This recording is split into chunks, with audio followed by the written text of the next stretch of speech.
Gary Foster. Fosberg, Fosberg. You used to own own a lot of your cars, is that? Well, from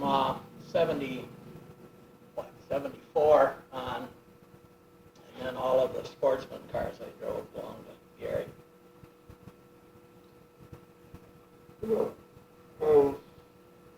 When did you start racing?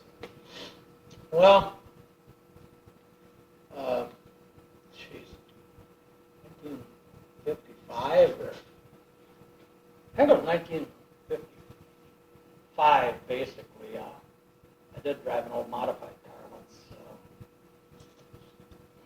I don't remember what year that might have been, but it was before that. 54 maybe or something. We started out helping on a car that I didn't have anything in it, only helping on it. Bill Sperry was the guy that put the money up and built the car. He was going to drive it some. Well, he did drive it some, but then all of us, took a turn at it. So I had one turn that year behind the wheel.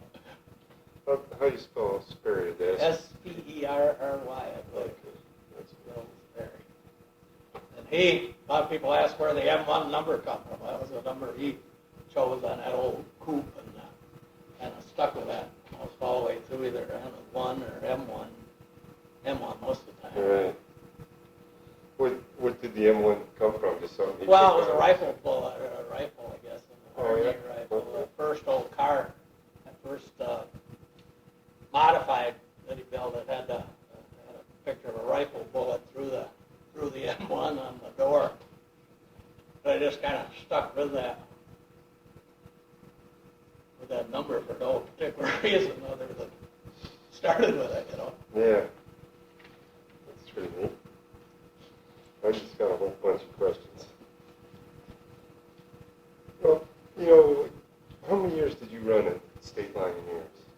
Well, I started in 56 at State Line and ran through 77, I believe was the last year, and then 78 I started off and drove a sportsman car a few races.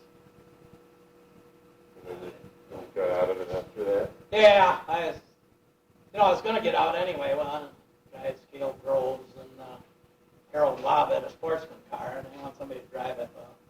I drove it a few times, but I wasn't having much fun at the races. I just kind of wanted to. I've been going there for 20 years straight, and Just wasn't fun just anymore? kind of wanted to go do something else on Saturday nights for a while. Well, what'd you end up doing? Well, practically nothing, but go camping with the camper, I really haven't done a whole lot since. That's right down to it. Yeah. I mean, you could hear the motors from here. Oh, yeah. Did that ever bother you? Oh, yeah, of course the boys go up there, so I find out, I did go up and watch some, but I purposely kind of stay away because you get up there too much, you get many ideas, and our motor's going around and you can feel it in your stomach, You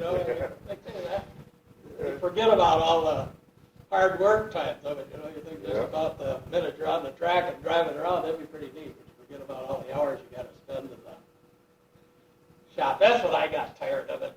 Gary and I had a couple fellas that helped on it, young guys, but they kind of was starting to, a lot of them played ball, I guess it was, and they came around and helped a lot, but still they dropped down where Gary and I was responsible for doing a whole lot of it. We just both got, kind of burned out. Yeah, I can understand that. We had not the last year I ran, was the year previous, I don't remember for sure what year it was last year we ran the sportsman car, but when we got the sportsman and the late model both, I had the sportsman down here, and I pretty much did the work on that. Gary had the late model up the barn, which isn't far, a mile up crosslots there, but then I did all the engine work on them, and between the two cars, it seemed like we constantly had a motor out of one or the other, and I don't know, just got to be a awful lot of, a lot of work. Like, Yeah, I understand that. I've spent a lot of time working on our family's car, you know. yeah. Dan gets to drive it, but we all spend a lot of time on it. It just gets to be... Yeah, and you have to do it. It's a racing's a deal where you start falling behind a little bit, and you just, I don't know, you just lose the handle on it if you don't really stay right on top of it. The track changes the tires, and then you lose an engine or something, and you don't get back to the same power combination you had before. It affects the handling of the car, and you really got to stay right on top of it if you're going to. Well, what was your weekly preparation like? Did you have a set schedule where you do? Well, we used to, basically get the axles out of the thing, and back then the brakes was a big thing. We still had drum brakes on the car, and we'd, take the brakes off and scuff the drums down a little bit, and the lining, kind of, buff the glaze off from them, and oh geez, I don't remember. Not every week, but almost every week, we'd check the wedge out on it, unhook the bar. We'd bring the car down here. This was the old barn we worked on. If they didn't have a level spot, we'd get it down here, get the bar unhooked, and take the shocks off from it back then, and make sure it was staying where it's supposed to be, and basically go over it. You spend... Tony White told me once that springtime would come and you'd quit your job and you'd be working on a racetrack. Yeah. For a lot of years, I just raced in the summertime. The money was, what kind of money did you guys race for on a regular night? Seems to me like I paid around 500, around 5, I think, last. 25 lap race. I don't remember exactly. Talk about working there. It's funny because I worked for Jim Ray in the off season. He had Plymouth cars later, but he was the sales manager at the Rambler garage there. And one time we was all around for coffee break, and we was trying to hit him up for a little more money. He comes down there. I was jumping on going for a little bit more money, and he says, "Well, how much you making now anyway?" I forget what it was. No heck of a lot. I told him. He says, "Not too damn bad for a part-time job." Yeah. That shut me up. Did you have a favorite racetrack? A state line your favorite? Oh, yeah, state line would have to be because I had the most success there, Of course, it was just down the road. You go up there and ride around the snowmobiles in the wintertime. Yeah. And, so, yeah, I had my greatest success with state line, for sure. Well, what if I mention these guys' names and you just kind of give me a quick 1 or 2 word description of them? Kind of put you on the spot a little bit. Well, drivers, you mean? Yeah, they've got a bunch of different names here. Oh, Squirt Johns. Well, Squirt certainly was the greatest one there was when, we was all trying to beat him for years. And, yeah, he did a great race driver. Squirt was. How about Ron Blackman? Oh, Ronnie is. I always figured Ronnie was probably the best one there was. Anyway, yeah, he had that old sportsman car there. He used to, I don't know, for a couple of years, I don't know if he ever lost a heater racing unless he had a flat tire or something. Yeah. Yeah, Ronnie was a fantastic race driver for sure. How about Emery Mann? Yeah, Emery was. He was certainly a great race driver too, because he's been around for a lot of years. But he's a great guy. As far as I don't know, it's hard to categorize guys as race drivers and stuff because a lot of them. I mean, Emery had good equipment, but a lot of them, I don't think was able to spend the time at it that some of the other ones of us did. But yeah, he was great for years. How about Skip Perlow? Skip was just I have a lot close races with him, especially in the sportsman division there, and we knew Skip very well too. Gary Frosty there, he was in with Skip when Skip was first into the sportsman cars and stuff, so we had a close connection with Skip there. With good friends with Skip. How about Tony White? Oh, Tony used to work with me till I, not on the very first car, I guess, but he's from about the early 60s on till, till I went with Gary in 73, or 74, I think. Yeah, Tony's. He's around a long time now. Yeah, he's responsible for a lot of my wins, too. How about Leonard Briggs? Leonard? Well, we always argued about it. Yeah, anymore we, get along great, but we used to get mad at him at the Speedway, but he's a great guy. Hard guy, so I can't say nothing bad about him. Of course, you always get mad at the track owner. Sure, that's the truth. No, that's the truth. Bernie's a good friend of mine. I get along with him great.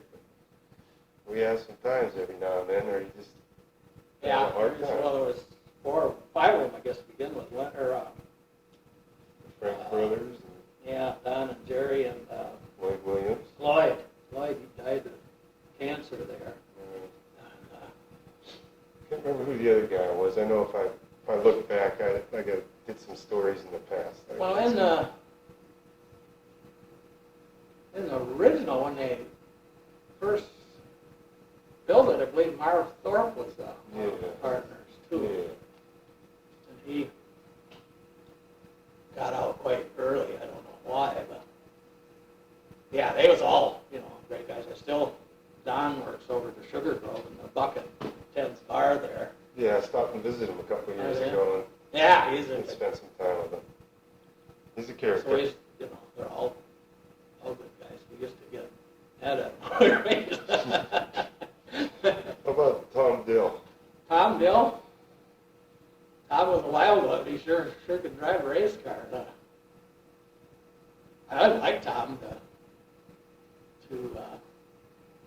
we used to go up there some years ago, and I guess it was a year Erie Open probably, or Joe Sharkey there at the garage down in Erie. And he, I guess maybe he had a car of his own, but Joe Mobilia owned Dill's. That's where Dan got his start. Oh, did he? Mobilia, he had a car, when we're from Lawrence Park, east side of Erie. Mobilia kept his car there, and Jim Polero drove for him, I think, and Freddie Knapp drove for him a little bit. Yeah, we used to. Well, I never knew Tom real well, but I always had a great time with him on a racetrack. Some of the guys there used to seem like the feuds going. I always got along good with Tom. Very good. I think him and me was the only ones that ever hit the light pole on the backstretch of Erie there.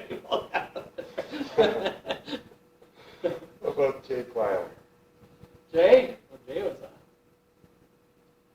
a real great race driver too, especially in the sportsman days. And I know the biggest thing I remember Jay for was that he was always in the late models. One year we battled him close for the point championship, but he was always a tremendously square guy to race with. He was fantastic that way. I'm not saying that a lot of the other guys wasn't, but he was really a fantastic guy to race with. Remember the last race, some guys was the first ones to come over and congratulated us, Mm-hmm. So, yeah, he was. That's the biggest thing I remember about him, But we brought the Ford 6 in there, the first Ford, I guess. I don't know. The first one to really run good, and a wing on the sportsman. Yeah. So, I remember it for that reason. How about Jim Polero? Jim Polero?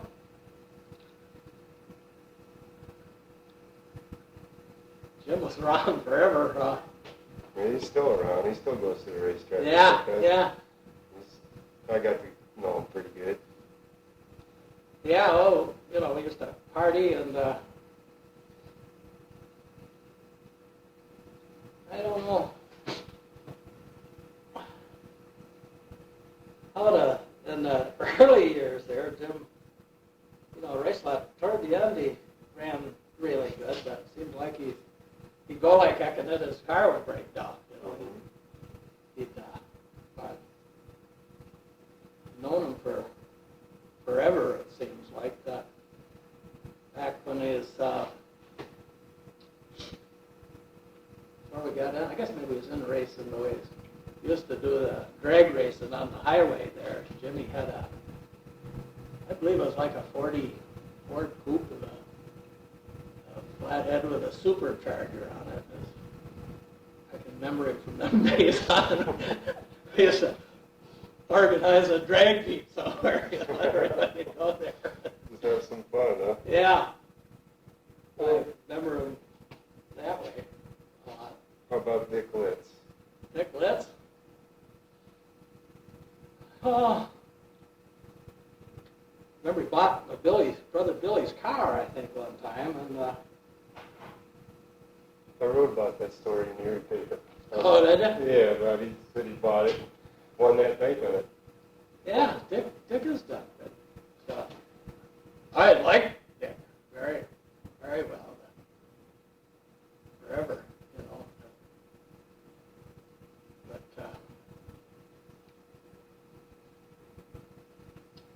how would I categorize him? I don't know. I didn't really know Dick very well, but he raced with great. How about Franny Siemens? Franny Siemens, I really didn't know Franny before he bought the Speedway. So Right. he's done a great job at the Speedway, for sure. Matter of fact, I got a picture in there I'll show you. It's, when I was running the javelin, I don't know if I bumped Dick or he spun, but he's coming around and I'm right there at the river's door. That'd be a good picture. So don't ask him what he thinks about me. I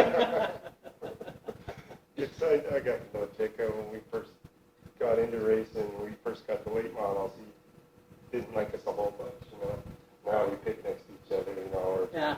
It takes a while to get that mutual respect, Oh, yeah. whatever, Then after a while, we're great friends. If he ever needs anything, he's always down in our garage. We need something, we're up there. Well, how about Billy Schnars? Billy Schnars, well, I remember him. He was my brother. Yeah, Billy did a great job for us in the one. He had a 150-lap team race at Erie, and I remember that race. Billy, I think he drove the sportsman car at the time that we won the race. Billy, I think he ran the sportsman car and I ran the late model. And the second time we did it the other way around. What we did was we timed the cars. The guys was watching with a stopwatch with a sportsman car. The second year had been running faster lap times than the late models was, so I chose to run that. I forget what the deal was. They had, Bubba, be quiet. Each one car had to at least run 30 laps or 20 laps or whatever. But they, chose to run the one that would run the fastest for the. Mm-hmm. So Bill, he hadn't been racing for a couple of years. I guess we got him out of retirement to drive that one race. And, yeah, he did great. His boy Dan I think just the last race of the year, they got a cadet car together. So he's just starting to race. His brother Bill's boy.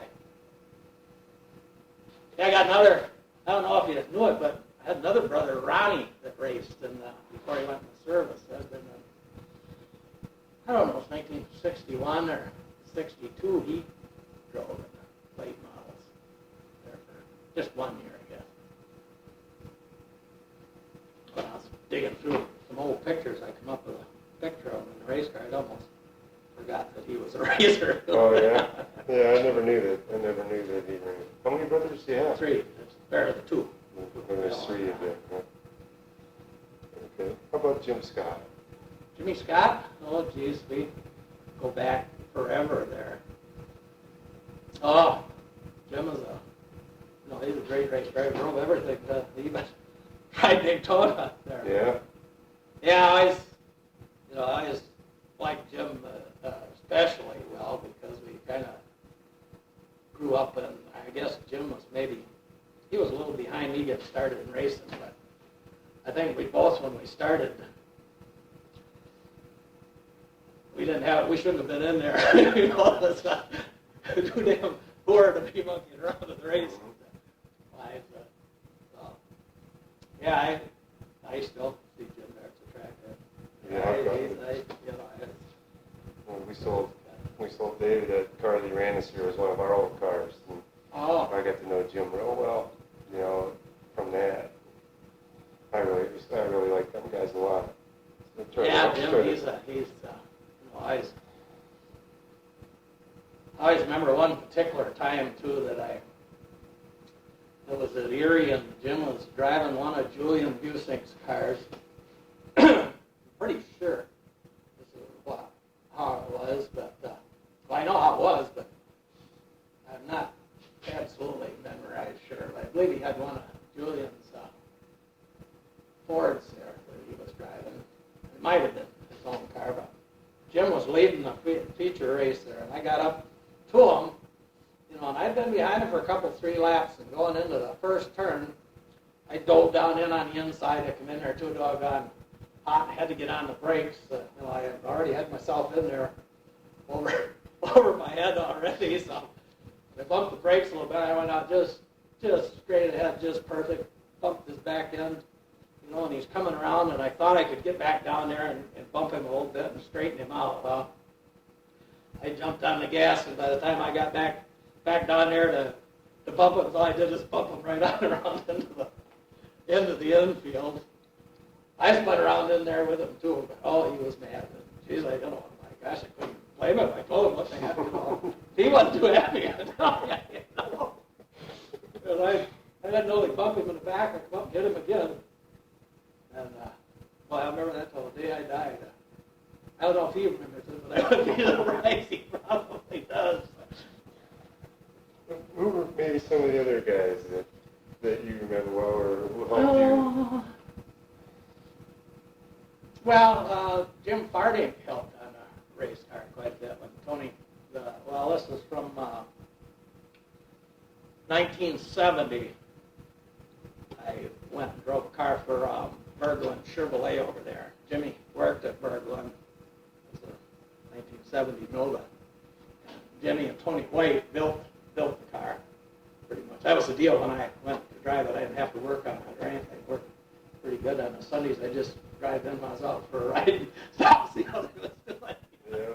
Well, but then in 71, we went to Plymouth. Berglund sold out to Ed Schultz and Don Gage, and their first year there, they didn't really, I guess maybe the bank even wasn't that interested in sponsoring race cars, So we built a Plymouth for Jim Raid, a 71 Plymouth. And Tony and Jim worked on that with me for 1 year. Then in 72 and 3, we built a Camaro that belonged to me, and they both helped build it. And we worked on it here with them in 73, went with Gary. He owned the car, and I got it up to his barn up there, closer to the racetrack up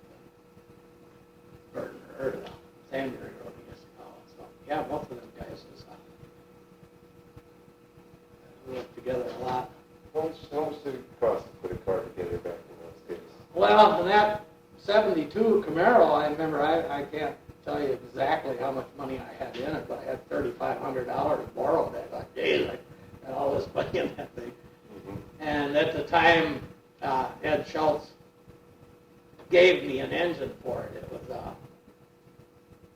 It was one they had, and they sold that Nova, 70 Nova, to Gary Hoover, I think. Gary had taken it out and put in a big block in it. or he traded it back to Schultz or something in on this big block. But Schultz gave me the engine anyway. The first engine I started out with was given to me. So I had $3,500 and $4,000 probably, plus all the work. But it didn't have a quick change. It had just had a Ford 9-inch. Yeah.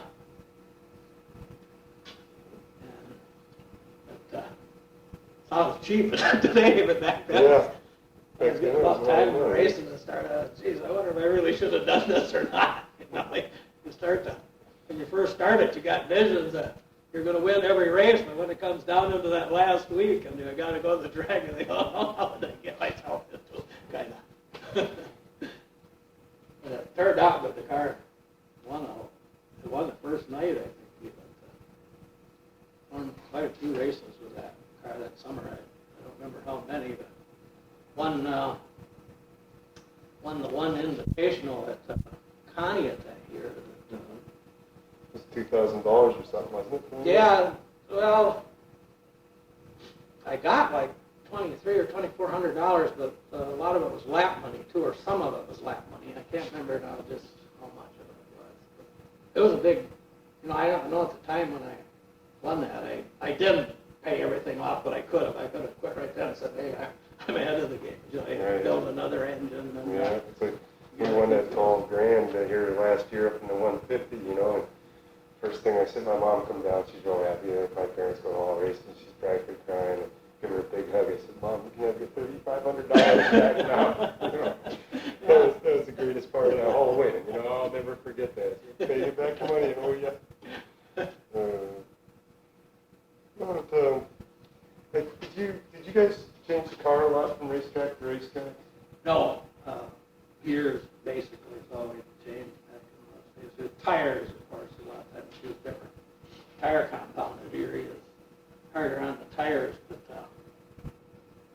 no, we really didn't. We didn't change it at all. That's kind of interesting. You know what I mean? Because now, geez. Well, I didn't run good at Erie a lot of years either. You won a lot of races there.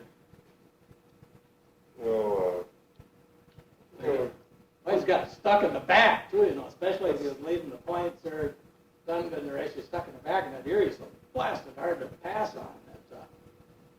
Sometimes you get in line, you're back there fighting in 10th place just to keep from losing another position. You didn't dare to try to get out of line to go anywhere. Yeah.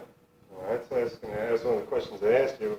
You used to have to start 24th all the time or something, didn't you? Yeah, back, I think they had it down about 20 there. They reversed the first 20 or something. Maybe reversed the first 20 in points? Is that what they did? Yeah. Well, they had a deal, too. Then they got, so they did, I think maybe they're doing it now, called rotation or something. They went on last three finishes, and you worked off the best finish of turn 3. But then when they went to a 50-lap race or championship race, they called it, they went back 3 on the circuit. So sometimes you might have maybe ran twice at Erie, and so they went, you had the last finish there wasn't worth a darn, but you picked up 2 here from State Line to go on there, so you still was stuck in it. Well, what was it like to have to come up through all the time, like you did? You know what I mean? You come up. Yeah, I don't know. We just as how the hell do you do it? That's what I like to know. I like to know too. Of course, in the early going there, I think we kind of caught on to the tire stagger and stuff wasn't a big thing. You didn't read about it and stuff, or we stumbled onto it when you change tire sizes that, you get one bigger than the other and stuff that affected you. So between that and, and tire compounds, having the right tire compound on was one hell of an advantage. Do you think you just figured that stuff out before everybody else did? Well, we had a jump on them, yeah, I think so. Yeah, if there's any one thing that did it, and we used to keep the engine extremely sharp. We used to take the engine out after every 6 races, 6 nights of races anyway, and go through it, do the valves, regrind the valves, freshen it up. And I think that helped because it seemed to the first couple races after we freshened it up that it really felt jazzier, quicker than. I always figured the quickness was especially starting in the back. You just had to have something that was an engine that's tremendously quick, so anybody bounce out a little bit or something, you could capitalize on it. And of course, back then too, most everybody built their own. It's got today where a lot of the bottom chassis, and especially now we got to run the track tire, and everything is so much the same. It's really tough to have a big advantage like that on anybody. But it was you had to get up there quick while everybody was getting bottled up too, and a lot of times you could run the inside of the racetrack, but it would stay pretty spongy, where these days I don't think it's spongy down in there even like it used to be. So you get pretty good, a lot of times you get pretty good traction if you could get clear down in the air or get way up above when they get knotted up a little bit or something. Probably that sag or two probably help you get down there when it was spongy too. Maybe yeah. You guys couldn't stay there. Yeah, you could run down there and get up there quick. That was the biggest thing of it. But the trick was not to get in a wreck either. That was had a lot of luck the last couple of years, but in earlier years there, my gosh, when I started racing, I never missed any wrecks. If they could wreck for their lap ahead of me, I'd come around and get tangled up in the middle of it somehow. I find that hard to believe. Oh yeah, I could. Well, back in your day, I think those were the biggest crowds that state line engineers ever had. It seems like it's coming back now. You see any reason? Well, they had like on their big races, they had big crowds, but I don't know. I think they probably have as big anymore. I mean, since Franny seems to be doing. I don't know. I was looking at some of, especially the first race. And I got a scrapbook from the early years. Geez, I think it said they had like 1,800 or something in the stands and that when it first started. So. No, I think they dropped at least a few times. I haven't been up there a lot in the last couple of years, but when I've been there, it's, especially early in the year, it seems to do pretty good.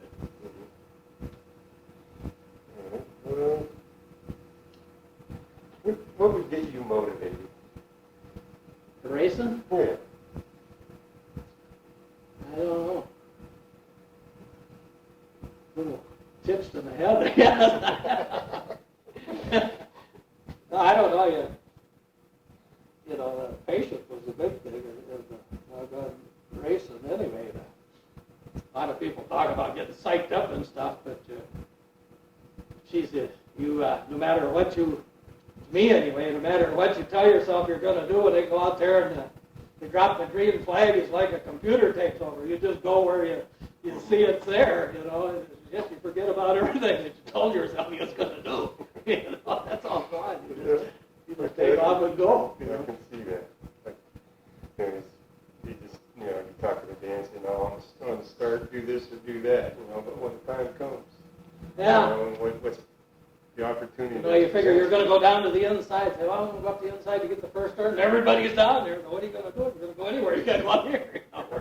So it really throws your strategy out the window when you hit the first turn, usually. Mm-hmm. What parts of racing do you miss the most? Well, the actual racing, I guess. You go up there and passing people, of course, and especially it's a heck of a feeling when you come down there and throw it through the corner and the back sticks and you jump on the gas and it goes without spinning. I think to a race driver, when he comes off the corner, he can feel when the thing is spinning. You're not really broke loose spinning, but you're just not getting a hold pulling away. And the greatest feeling in the world when it's hooked right up and you flip the back end out and you come in the corner and they're able to jump right on the gas and head right on out the other side. And Dan will come in once in a while and he'll say, boy, that was just a fun car to drive. Yeah. Other times you come in and be throwing your helmet at you. You have to get away from him because the car didn't work with it. You know? It's a funny thing because, a lot of times you come in, you've been running good, and the guy says, gee whiz, you should have took it a little easy. I just been a wreck. When the car's really working good, it's just, it's like you're driving on asphalt. The car's gripped right on there. And some nights when it isn't working good, it's like you're on glare-itis. You come in and you've had the fight of your life, and you finished in 15th place. You feel like you could wreck a whole lot easier then than when you're really, really going fast. Well, what don't you miss about racing? You said the work. Yeah, I don't know. You do miss it, of course, but I went there every Saturday night and Sunday, and it occupies your whole summer. Where by the time racing's over, the summer is gone, and so for that part of it, I don't know. I've thought that, different people ask me about going racing again. But I know after I'd been there 3-4 nights, the novelty would be worn off, and Did you ever get the urge, like if someone come up to you and said, "I was like to grab," like say you had a top someone like Barton or someone with a good car come up and say, "I was like to take it for a few laps." Yeah, you say you do, but I'm sure they're totally different anymore. Like when I run the late models and the sportsmen, took quite a bit of getting used to drive the sportsman cars, and I'm sure the difference is probably just as big or greater in one of these cars. But yeah, I'd love to get out there, but you just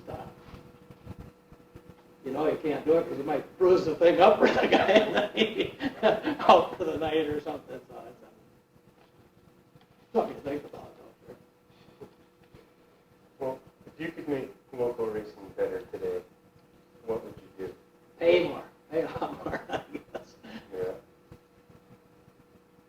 I don't know. They've done seems like they do quite a job up there anymore racing.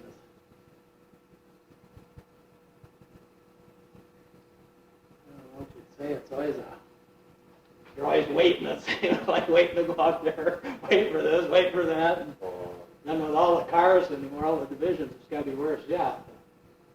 Yeah, that takes a lot of fun away. You get done pretty 11:30 before you go out for the feature anymore. Sometimes. Yeah. And if you get out of state line, it's 11 or 11:30. The thing is, you run Friday night and you run Saturday night, and then you got to get up early for Sunday. And if you don't get out of there until 11:30, 12:30, an hour to get home. And then I hear you. And you always got some work to do on the thing to track it over. The thing that always got me too is half the time, be like a Saturday or Sunday, it's misting down, rain a little bit. You just about know the dang thing is going to get rained up, but you still have to stay there and keep working on get ready because you don't know for sure. We had a night like that once. We were up here at State Line, and of course we stopped 3 times on the way up. Called Franny. He says, "No, keep coming." He says, we're going. Damn, if they didn't pull it off, I don't think there's anybody in the stands. Yeah. Dan's wife who always goes with us and would videotape our races. She stayed home. We told her, "Oh, we'll be back in an hour." They come down, and the last turn of the last lap, Dan Fest got hurt after winning the feature. Oh, And it's a story like all day long. We worked on the car, saying, "Well, we got to keep working. We got to keep working." And just like the whole day, you go right to turn 4 of the last lap. It was. Made it all for a lap. Yeah, it's any time it rains now. I always say to guys, "Well, remember that night that we did that?" And the guys will. It just kind of keeps you going in a tough situation. Yeah, you got to be the same as we was, like the Erie, we was close to the, we were driving the car to the speedway, especially Gary's barn is up the side road over there, the back one comes down from the speedway there. You damn near drive the car up there, and then you go to Erie, you leave here and it's raining, like I say, it looks like it's going to rain, and, 9 times out of 10 it would, but you don't know. Remember one time we went to Mercer, they was having an invitational like race down there. Pretty sure it was Mercer, it was a little fairgrounds like there. So I went down there once and they had the heat races. I don't know if they had all of the heat races, but I ran the heat race, then it rained. So next week we headed down there and we got just about there and then it poured. So turn around, come back.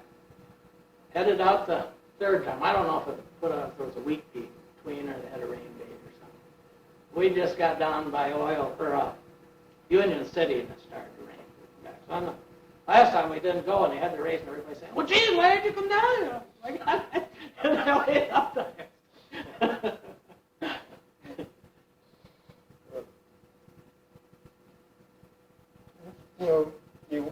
The stats that Randy Anderson compiled, he had you for 136 feature wins.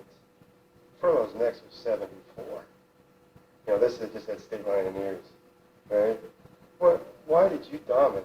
I mean, I don't know. To be honest with you, I never realized I won that races. Randy totaled them up there. I knew I had like 70 some at state line because Squirt Johns, I think, had he had like 38 or something. But I don't know. We almost had doubled what Squirt had done. And, in the early days when I started racing, Squirt seemed to win everything.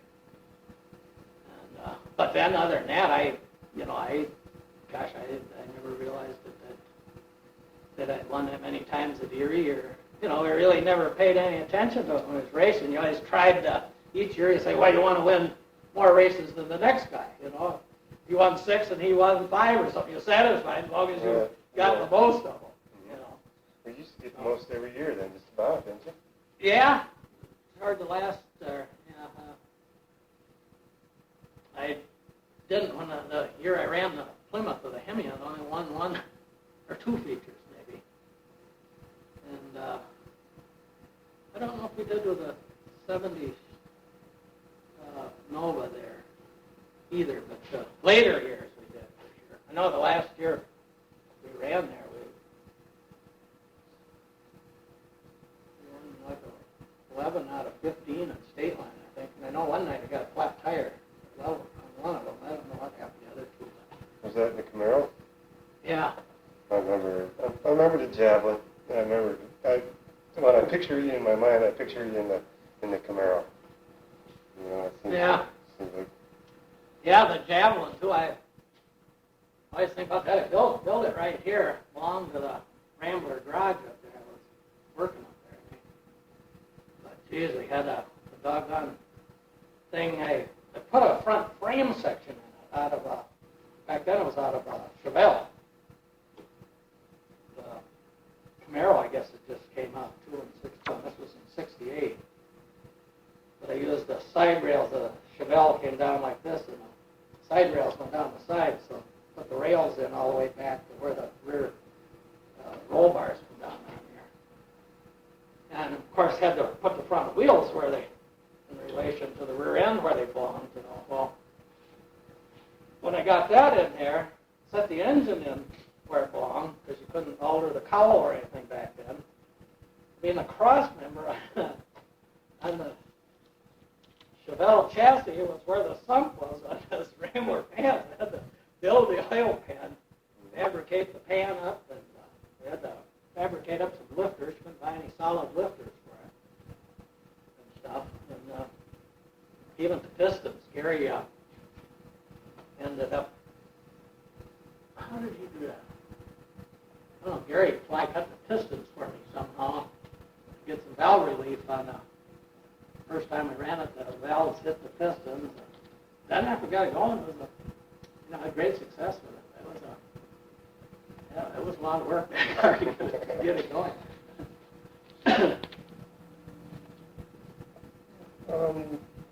You've been going to races a little more now than you used to, right? Well, last year I only went up twice, I guess. Out there racing that maybe you see your kind of driving style. Well, I don't, I think, anymore because you don't, the way the racetrack is hard like it is, you just, something where you can't skate the back end off very much because you just, you lose, burn the tires off, and where we used to, well, toward the last year I run this getting, you really couldn't skate it off too much. more dictated by the way the speedway is, you know, than the way the guys would like to drive it. I'm sure there's a lot of them that could always hang it out there. I always remember your move, like kind of going, like just picture this is going on the outside of a guy, and then cross over. Yeah, and then coming down underneath him. Was that, you know, just come off across his bumper and then come down underneath him? Well, I like to get up there really and kind of make the turn part of it real quick right here, and then be able to pretty much go straight from there on out, especially if there's nobody. I mean, if you get by them fast, you go from this point to the middle of the back stretch or something and go right straight ahead from that point. So you kind of get your, rather than coming out with the back end hanging like this, you did it all, break it up hard and get it cranked around and, you know, just let it slide enough, scrub off some of the speed, and then try to just get it head on out straight ahead was helped, I think. But that's why we used to work on the brakes a lot. The brakes, we had to have brakes that worked really good to get up there and be able to hit the brakes and not have a pull one way or the other, or, you know, clamp it Especially down. with all the weight that you guys are running then too, you know? Yeah, it was much heavier, although the last Camaro we had there was lighter than most of the guys. I think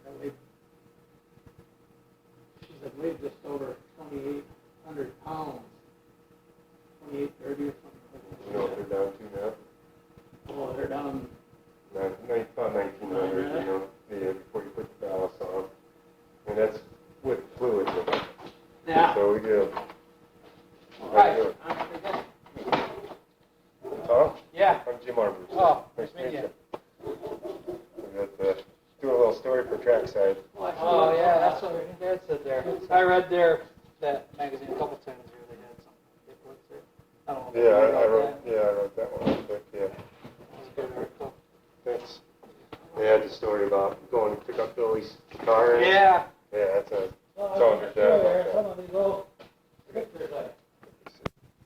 Is there anybody that was like a thorn in your side? You know, we've had trouble with guys, you know, consistently. You know. Yeah, I know you could get some. No, I don't have any that I certainly would want to name or anything. Mm-hmm. You know. But there were a few. Well, usually every year you get somebody that either they run in the same place you do all the time or something. You know. It seems like it happens. You go in the same speed. I know we had with Wardusky here for about 3 years. God. You know, we're running against each other 3 nights a week. We're running the same speed. God, we had the hardest time, you know. That's all over now, but... Kind of rivalry. Yeah. Yeah, I think one of the biggest things that gets you in trouble is the guy wants to drive the same line you do, and you know, and sometimes he's not as fast as you are, but he don't want to move out of that position. Or some of them, I used to swear with guys by the mirror. Then they took the mirrors out, and they still did it. So I couldn't have been the mirror. So, no, I really in the later years. You won so much, you know. Did the fans ever get tired of you winning? Oh, yeah, they got to booing me a little the last couple of years there. How'd that feel? Well, it really didn't feel real good. You know? I mean, if you work hard, I mean, you have success like Barton gets booed a lot, but those guys work real hard, you know what I mean? How can you... Yeah, I know it gets to you because you try hard not to bump anybody around or anything, but they just boo you because you're winning. I always remember Ronnie Blackmer told me when he was running the sportsman cars there, he won all the time. He said, "Oh, he'd like to hear that booing because he knew he had some money to take the bank with money on it."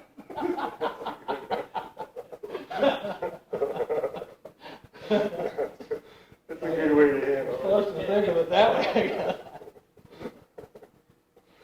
Yeah, I got it. It seemed like, too, in the last couple of years that we won a lot, we bought a lot of stuff out of the junkyard.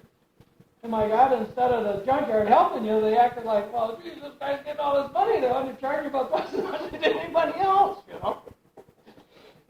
I'm just getting rich. That didn't work too good that way either. Do you think today's racers should be handicapped like you guys were?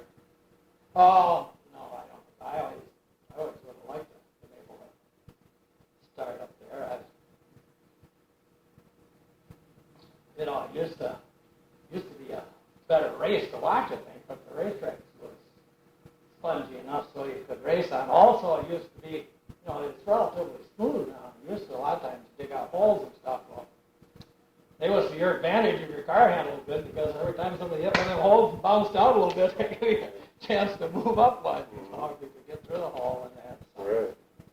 Yeah, it's but I was always, I always wanted to.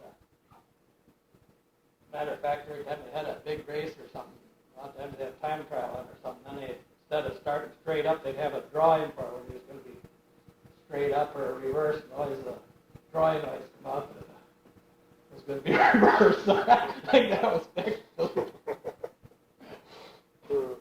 Remember one time Jim Wood, I think was his name. Yeah, I remember Jim Wood. Well, Black Widow. Yeah. Had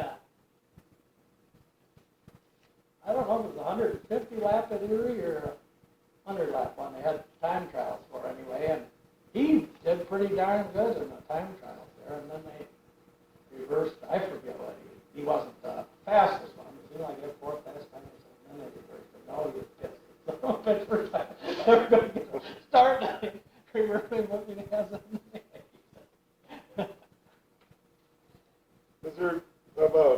Is there any, like one single accomplishment that you remember more than others? Any? It really stands out vividly, I guess. Just a whole bunch of them.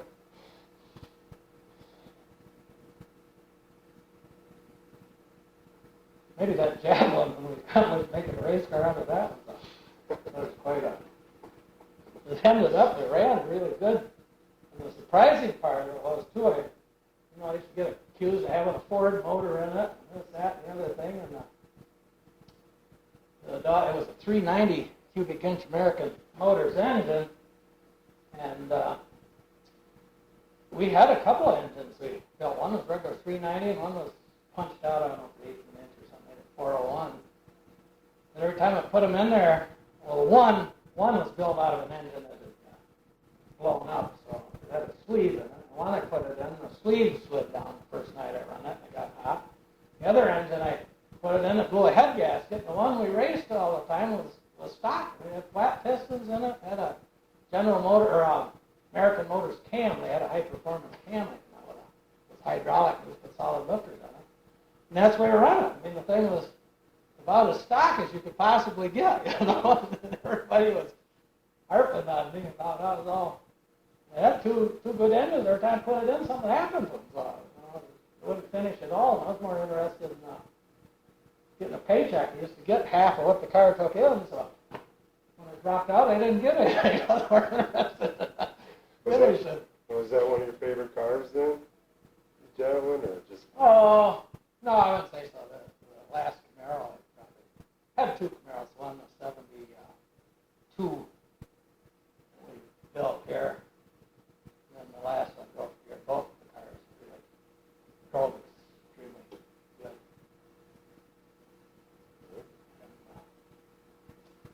And, one sportsman car we had the first 10 of that, but I was never felt that secure in them sportsman cars with the wheels sticking out there. Remember the night Jim Scott took a ride? I mean, that wasn't in a sportsman car, but Oh yeah, that Mustang. the front stretch at Erie there, he broke his back. Back stretch, wasn't it? I thought it was the front. Maybe It could be. I remember I was behind him a ways when I seen him coming back down. I didn't see it all. But yeah, the part I seen of it didn't look that bad because I just seen him when he come back down a little bit. And maybe it's, like you look back on it, I'm thinking, he was way up in the air, but sometimes you picture something like you're way up in the air and then you see it like on a Yeah, well, everybody said he was. I evidently didn't see him when he was up there. He was something back down. I ran over a wheel once at the state line with a javelin there, and I swore I was up over top of the light poles. That son of a gun went up and up and up, and it turned back down, and I'm coming, and all I could see was straight down, and oh no, I would have hit hard. When I come down on Ronnie Blackmer's hood a little bit, he shoved me back out straighter. I'd have stopped quicker. Was that the worst crash you remember? Yeah, scariest thing I've ever done, I guess. I'm always fortunate, never got into any really bad ones, I guess. Yeah, and then one down at Smithport one night that seemed innocent as, well, that guy in front of me started to spin and I couldn't miss him, so I spun with him. Well, I got up alongside him and then another car come and blasted me right in the door and I was up against that car on the other side. And I broke the door post or the upright off in the roll bar. Stuck in my leg there. I got a big gash in the leg. Other than that, that's the only time I ever got bruised up and lucked out pretty good going around there for 20 years. Yeah, that's it. Right. Well, that's most of my. Let me see. How about, was there any like comical instances that you can think of that?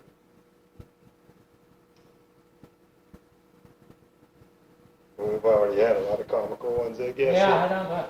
I was just thinking more here about Emery Man. I couldn't come up with much, but remember Emery when State Line first opened up there. Emery was he had a '57 Chevy with a fuel injection. First year Chevrolet had a fuel injection engine. He ran like a bandit, the old 8-ball there. So in the early days of the State Line, he was a real hot dog. Emery was there. Yeah. He used to, I'm not dead sure, but I think the car he had, and then sometimes they buy a cheap car and take it right off the, like a 150 model or something, take it down right out of the dealer and put the roll bars in and go racing. They didn't go to the junkyard and buy a record. Right. I believe the one Emery had started out with was a new car, but not dead sure. I think that's true because I talked to him. He won the first race ever at State Line. Probably did. Yeah, they had a picture of him. His brother Gordy there was a photographer. Yeah. And he showed me the picture. I sent it up the trackside one time. I did a story on the history of State, a little bit of the history, or how it came back, how they're getting stronger again. They had a picture of you in there and a picture of Emery. Yeah, he used to. I believe Emery was racing in the first races I ever went to. This guy down here, plus I had a car lot on his little kid used to hang around there, get underfoot. I was going down to the old Dickie Bend Speedway, they called it, down to Warren there. And, I'm pretty sure Emery was racing there, an old, had a probably a 37 Chevy Coupe, had a straight 8 Buick in it, called it the Buick 8-ball. Remember, you could hear it howling out there, that big old straight 8, going, oh, down through there. But I always remember that too. I went there, and nobody told me anything about stock car racing, only that we was going to go see them. It was dirt, and here the cars are coming around the track going this way, but I hadn't even driven a car. I was riding a bicycle. Cars going around the corner going this way, and the front wheels were steered out toward me. How the hell could that be? He going that way with the wheels turned that way,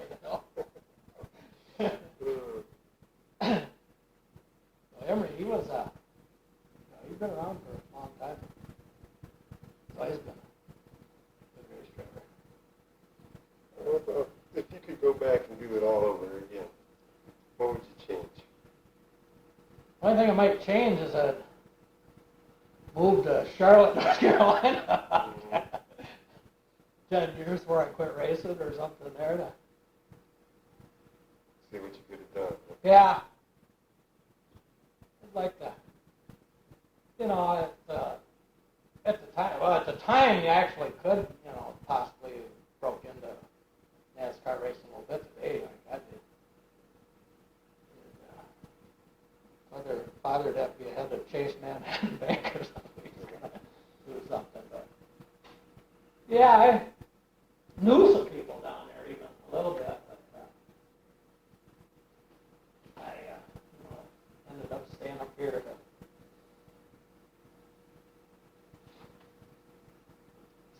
Chuck Piazza used to race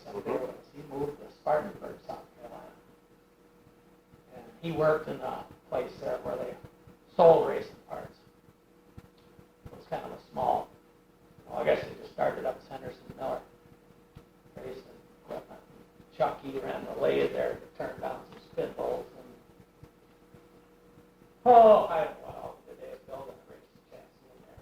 Last time we used to go down and visit him, and the guy he worked for took me over to Bud Moore Engineering. We went over there, and of course, you had to know somebody to get in, had to get through the office to get in there. And then Elmo, he took me in there and introduced me to Bud Moore.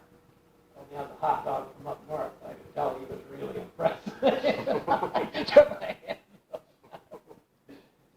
I went through Cotton Owens, the Dodges back then, over there. And there's some people at Chuck over there that did have some cars afterwards. But Chuck, he moved down there, and he never really got followed up on any of the big time run-ins. So I don't know. But it just racing down there even would have been, you had at least a month more on each end of the year. Seemed like most of the time you're ready to quit racing by the time the year is over, but you just kind of got things going along pretty good, and then it's time to quit. Yeah, well, our season's a little bit longer than, you guys used to start like Memorial Day weekend, wasn't it? Well, they tried to start the second Saturday in May, so they shot for it, but a lot of times they Just didn't didn't get going. It was cold. I can remember a lot of times that second week of May there'd be snow on the ground during a week, and a lot of times it'd go off, or sometimes they'd get the race in, but you'd wonder, geez, the parking lot isn't going to dry out. Like I said, money borrowed to buy tires and everything at the last minute. Boy, I was really looking to start races instead of raining out all the time, Mm-hmm. I guess that's pretty much all my questions. How about, is there anything that you'd like to add that we haven't talked about? I'll probably think of something after you're gone. Like I say, especially after losing Gary there, I haven't even thought about every time I think about racing, I think about him, and it brings tears to my eyes. Yeah. On the deal there now. I took him, raced with and helped in the early years, and then drove his car, and then I worked for him over to him and some other guys owned Universal Tooling over to Gary. I worked over there, and God, all the years I know him, I never had a cross word with him. It was that long, fantastic. Just don't seem possible, but think about it now. And I have another friend, Chuck McGillard, who's out in Punk here. He got killed on a snowmobile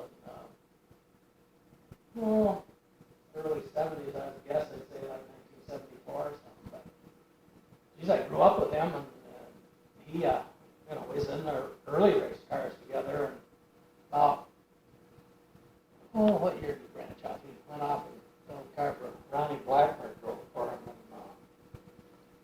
And I know 68 he had a Camaro. He had a 67, I guess. Up to that point, he was with me in the race car. It was one of them deals, he had some in, I had some in. It was a community car. Yeah. He got killed on a snowmobile. Both of them were there just out of Sugar Grove. It seems strange. The only ones I know from right around this area that snowmobile fatalities. And didn't do much sled riding there this winter. Now we'll be off on that. I guess I can understand that. Yeah. He just bought a new Formula 3 or something. They call it Skidoo, triple cylinder Skidoo. I don't know. Well, how about if you think of something that you want to add, I'll give you my phone number. Okay. And I'm going to write this. I was supposed to have it done yesterday. I will. I'll probably write it tomorrow during the day. And if I'm not here, I have an answering machine. This is my home, and this is my dad's house, where I'm going to be writing the story.